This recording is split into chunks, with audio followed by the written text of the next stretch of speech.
Bénémoine Christ, la paix soit avec vous. Je vous salue au nom du Seigneur. Amen. Aujourd'hui, nous avons nos deux textes, comme d'habitude. Le premier est Daniel, chapitre 8, du 15e au 27e verset, et Apocalypse 20, du 1er au 15e verset. Les deux textes, en fait, nous parlent de la même chose. Ils parlent de la seconde venue de Jésus-Christ, et la prophétie de Daniel est liée au temps de la fin, c'est-à-dire la fin au temps du jugement de Dieu. Et les événements qui vont précéder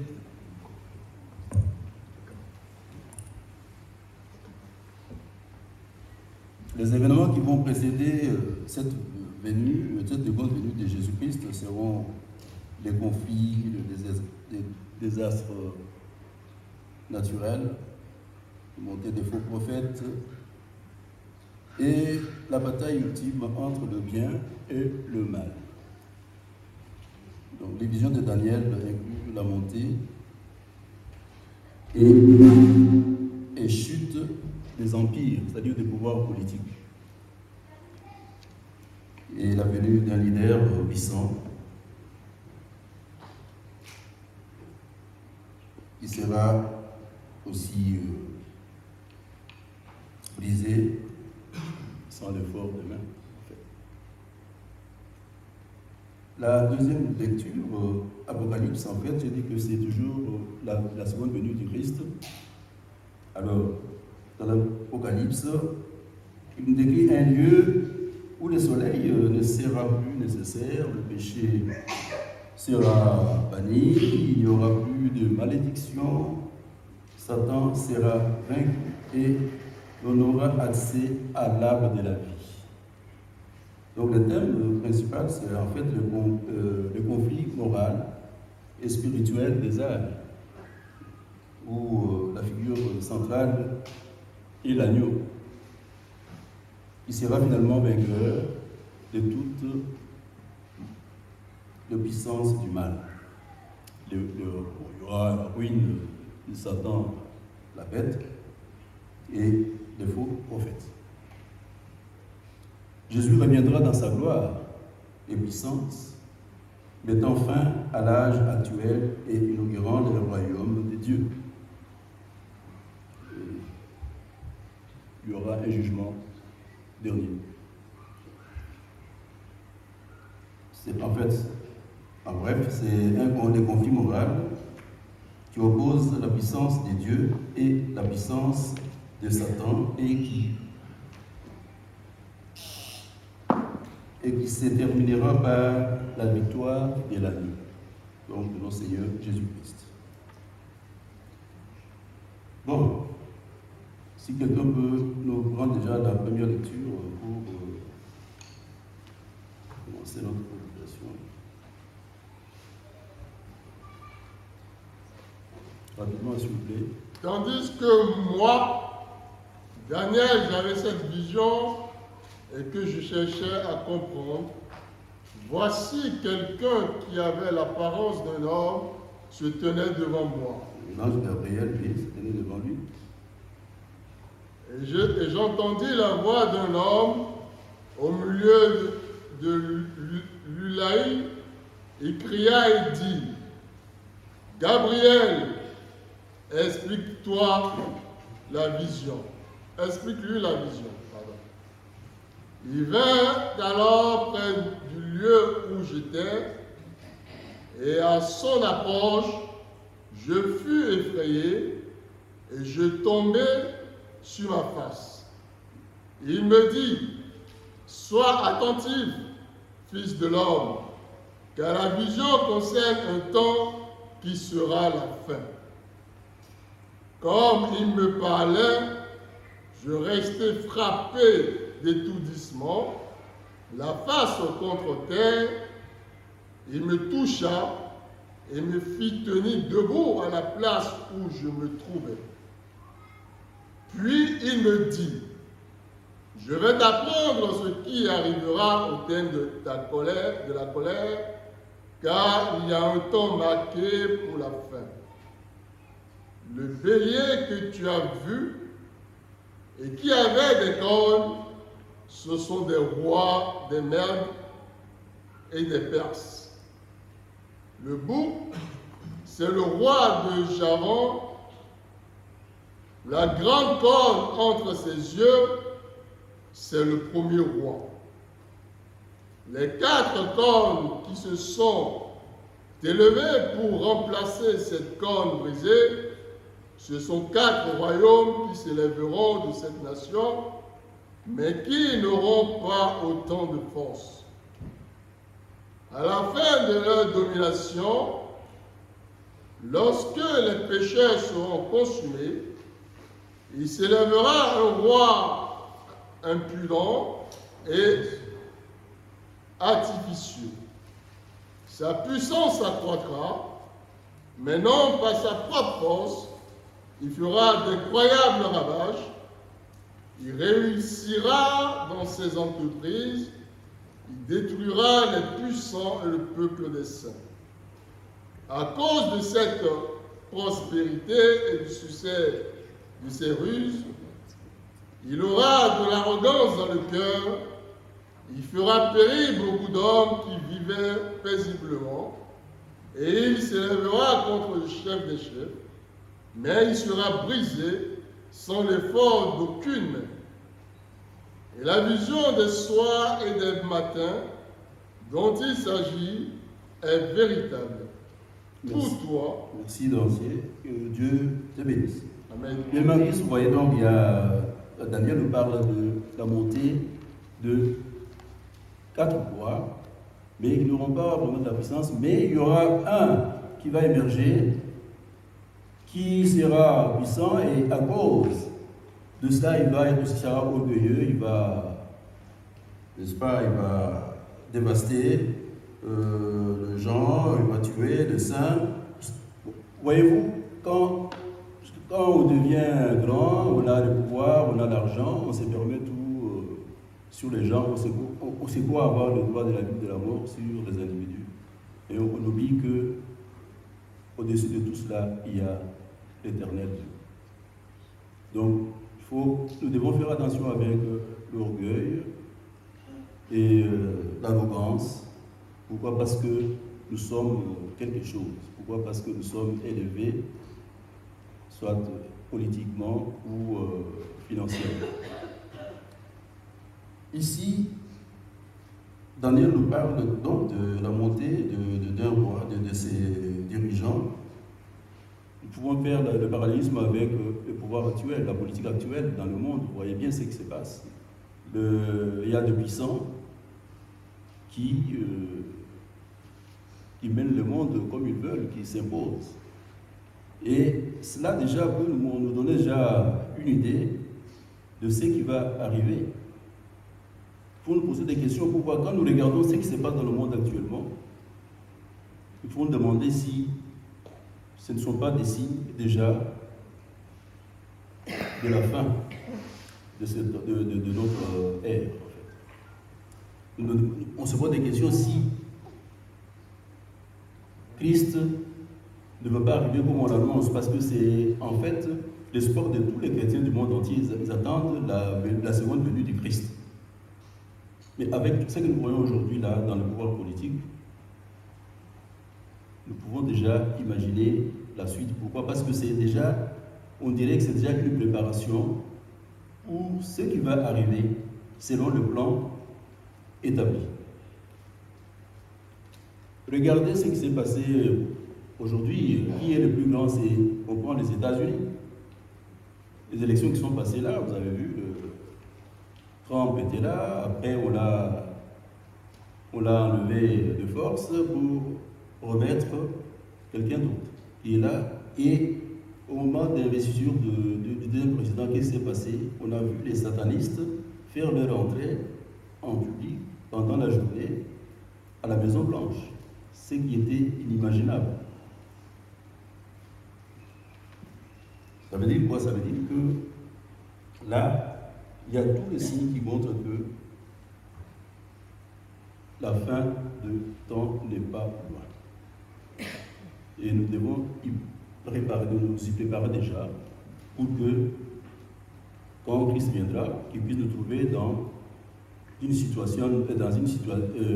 certaine disposition d'esprit. L'Apocalypse aussi parle de l'avènement du Christ qui sera précédé par des catastrophes naturelles. Il y aura depuis des guerres. Des catastrophes naturelles, depuis les guerres, il y aura l'ascension d'une figure connue sous le nom d'Antichrist, donc la bête, l'Antichrist. Voyez-vous dans les pouvoirs politiques actuels combien d'antéchrist sont au pouvoir?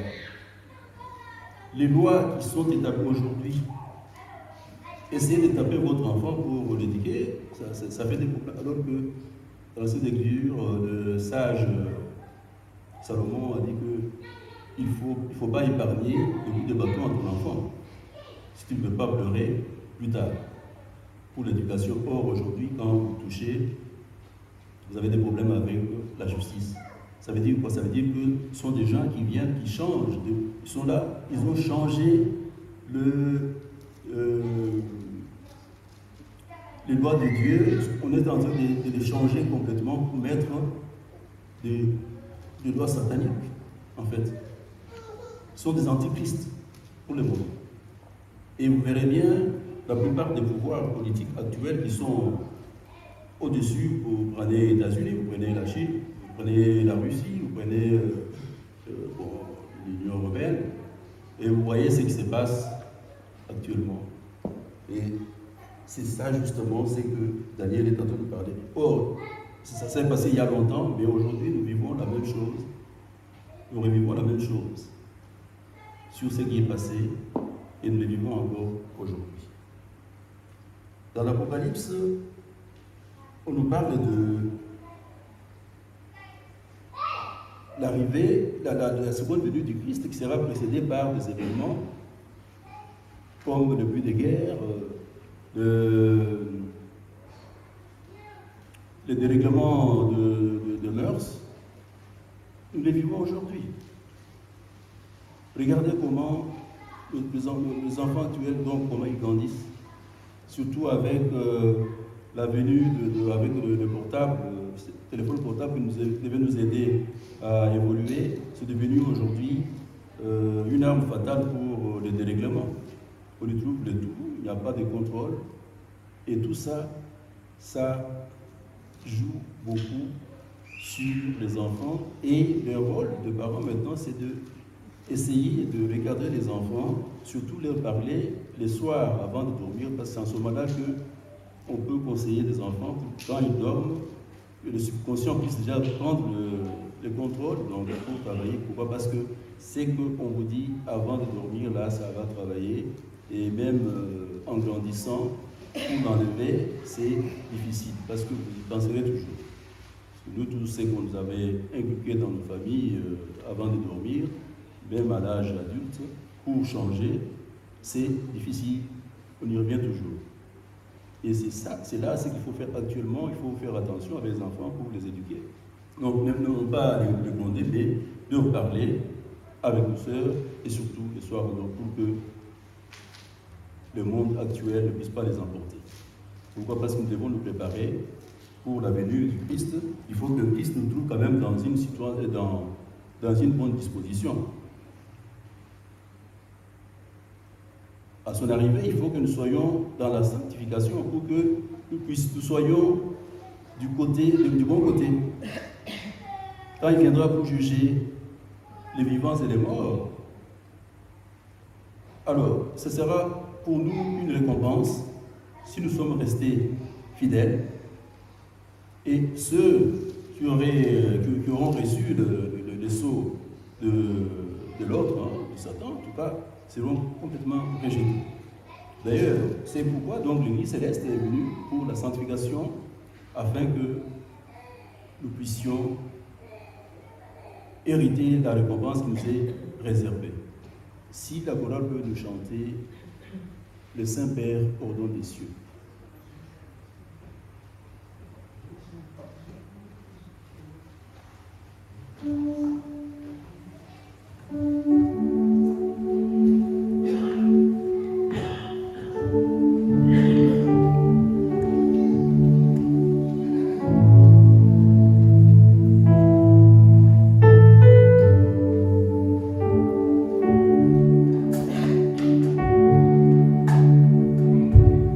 Le Saint-Père,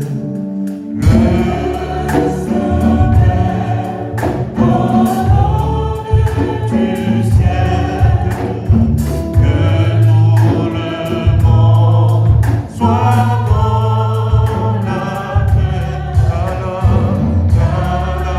sainte Église céleste, et celles qui sont divisées.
bien-aimé Christ, déjà le cantique résume la prédication de ces jours.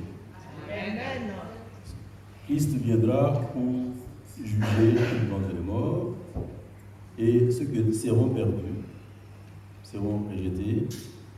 Il viendra pour établir le royaume de son Père. C'est-à-dire qu'il y aura de nouveaux cieux et la nouvelle terre. Et c'est ça ce que nous chantons. Donc le cantique est en train de nous parler justement de cet avènement-là du Christ quand il va venir. Alors, comment serons-nous en ce moment-là? Parce que quand il viendra comme un voleur. Il ne va pas nous avertir. Nous qui sommes chrétiens, dans quel état serons-nous? Sommes-nous sûrs de faire partie de ce royaume-là ou pas? C'est pourquoi l'Église céleste a une grande mission pour la sanctification du monde. Et nous qui sommes là-dedans, nous devons laver nos soutanes dans le sang de l'agneau pour avoir accès à l'arbre de la vie. Parce que c'est lui dont le nom ne sera pas écrit dans ces livres de la vie, plutôt, il n'aura pas accès à côté du Seigneur. Donc, pour ne pas trop parler, parce qu'aujourd'hui il y a réunion, donc l'application doit être vraiment très compactée, très courte. Nous devons être prêts pour accueillir Christ. C'est-à-dire nous devons nous corriger, nous devons changer, nous devons vivre dans la sanctification et surtout éviter tout ce qui peut nous conduire à la perdition. Pourquoi? Parce que le royaume des cieux ne sera pas en fait accessible aux débauchés, aux homosexuels et à toutes sortes de choses. Pourquoi? Parce qu'aujourd'hui, vous voyez très bien comment les choses sont en train de changer. Ce qui était inimaginable il y a à peine quelques vingtaines d'années, aujourd'hui c'est devenu tout à fait naturel et normal et tout le monde accepte.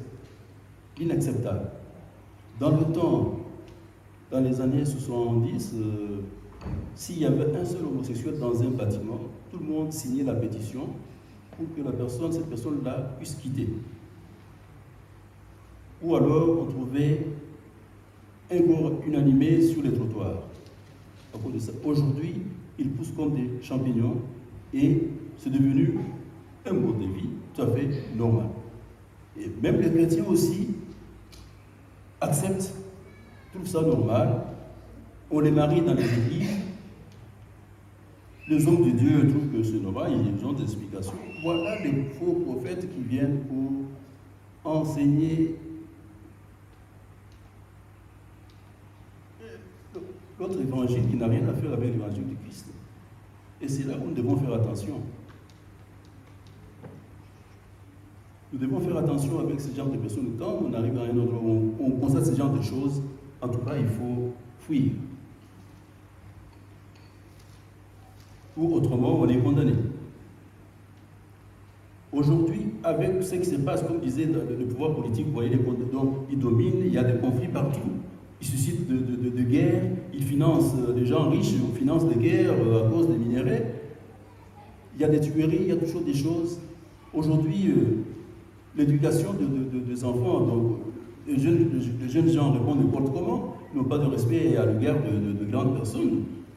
Franchement, tout est chamboulé et nous sommes déjà sur la voie de fin de temps, en fait.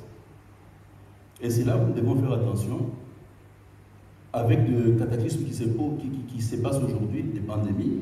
Il y a des maladies qu'on ne connaissait pas qui arrivent là. Il y a des inondations partout. Il y a toujours des catastrophes.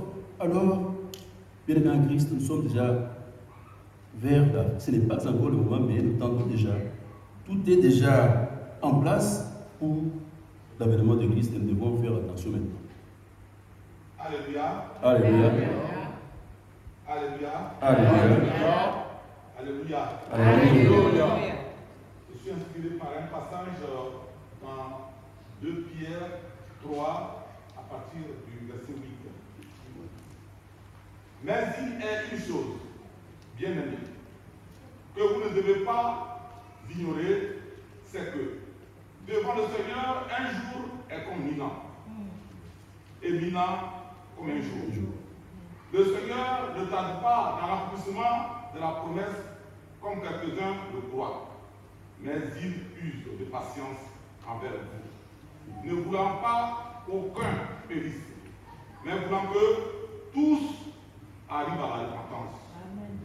Le jour du Seigneur viendra comme un voleur. En ce jour, les cieux passeront avec fracas, les éléments embrasés se dissoudront, et la terre avec les œuvres qu'elle renferme sera consumée. Puisque tout cela est en voie de dissolution, combien votre conduite et votre piété doivent être saines. Attendez et hâtez l'avènement du jour de Dieu, jour à cause duquel les cieux enflammés se dissoudront et les éléments embrasés se fondront. Mais nous attendons, selon la promesse, de nouveaux cieux et une nouvelle terre où la justice habitera. C'est pourquoi, bien-aimés, entendant ces choses, appliquez-vous à être par lui, appliquez-vous à être trouvé par lui sans tâche et irréprochable dans la paix. Croyez que la patience de notre Seigneur est notre salut. Parole de Dieu. Amen. Que Dieu te bénisse de l'entier. Oui. Nous devons nous appliquer pour que nous soyons parmi ceux-là qui seront trouvés sans tâche par le Seigneur. Parce que quand il viendra comme un voleur, il ne va pas nous avertir. Hein. Nous ne devons pas dire oui, nous avons encore le temps de changer. Non, nous devons changer, c'est maintenant. Et chacun doit faire un effort pour changer. On n'a pas dit que tu ne peux pas changer radicalement comme ça, mais petit à petit, avec la volonté, quand on veut, on peut. Donc, bien aimé en Christ, pour ne pas être long, tout ce qu'il faut savoir, c'est que quand vous verrez beaucoup de bouleversements au niveau politique, quand vous verrez de bouleversements au niveau cosmique, vous devez déjà être sûr que nous ne sommes pas loin de l'arrivée, nous ne sommes pas loin du jugement, parce que Christ va venir pour rétablir un royaume, et ça sera la fin de notre âge actuel, parce qu'il y aura de nouveaux cieux et de nouvelles terres. Bon, pour le moment, nous devons nous appliquer à vivre dans la piété. Que vous le vouliez ou pas, nous sommes obligés. Nous sommes obligés. Donc, à chacun de changer, à chacun de savoir ce qui est important pour lui, ce qui est bon ou pas. Pourquoi? Parce que si nous venons en ces lieux, c'est parce que nous avons un certain idéal. Nous voulons changer, n'est-ce pas? Nous voulons changer. Ce n'est pas en priant, demander au Seigneur, donne-moi, change-moi, mais non, il faut avoir aussi la volonté. Dieu nous a donné cette volonté-là de dire non et de dire oui. Donc, à nous de dire non à tout ce qui est mauvais pour que nous soyons du bon côté. Amen. Donc, c'est que cet espoir de la venue du Christ nous permet quand même de persévérer dans la vie, quelle que soit la situation dans laquelle nous nous trouvons. Pourquoi? Parce que nous savons bien que Christ viendra et que nous serons avec lui. Il n'y aura pas de souffrance, il n'y aura pas de peine en ce moment-là, tant qu'il est rétabli son royaume. Donc, c'est quelque chose qui doit être à nous, donc qui doit nous permettre vraiment d'avoir toujours la foi ferme. Parce que la venue du Christ, pour nous les chrétiens, ça affermit notre foi. Et il faut faire attention avec les faux, comme on dit, les faux prophètes, il y a des gens qui viennent s'aimer de mauvaises graines parmi les enfants de Dieu pour les détourner. Partout où vous irez, ces gens-là, nous vivons avec. Nous vivons avec dans nos paroisses. Ils sont là. Il faut faire attention, c'est à vous d'avoir l'esprit de discernement pour détecter ce qui est bon et ce qui n'est pas. J'espère que nous sommes bien compris.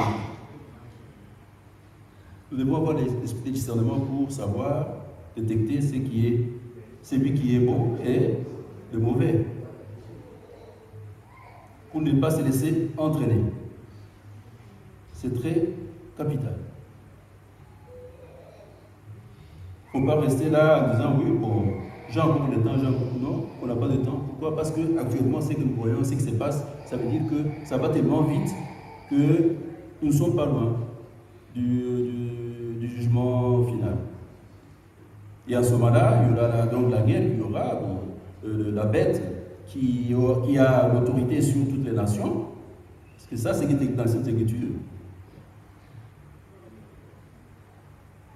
Sera vaincu par la puissance de notre Seigneur. Et c'est en ce moment-là que le Seigneur va établir son royaume. Il faudra que nous fassions partie. Que Dieu nous fortifie, nous donne beaucoup de force pour que nous puissions échapper à toutes sortes de ces mauvais prophètes-là, de délivrer, pour tenir bon, rester fidèles à notre Dieu. Amen. Restons fidèles à notre Dieu. Amen. Et pour ça, c'est de la prière, ça ne suffit pas, mais il faut avoir la volonté. C'est ce que Dieu nous a donné, il nous a dit à son image, donc il nous a donné cette volonté-là de dire oui ou de dire non.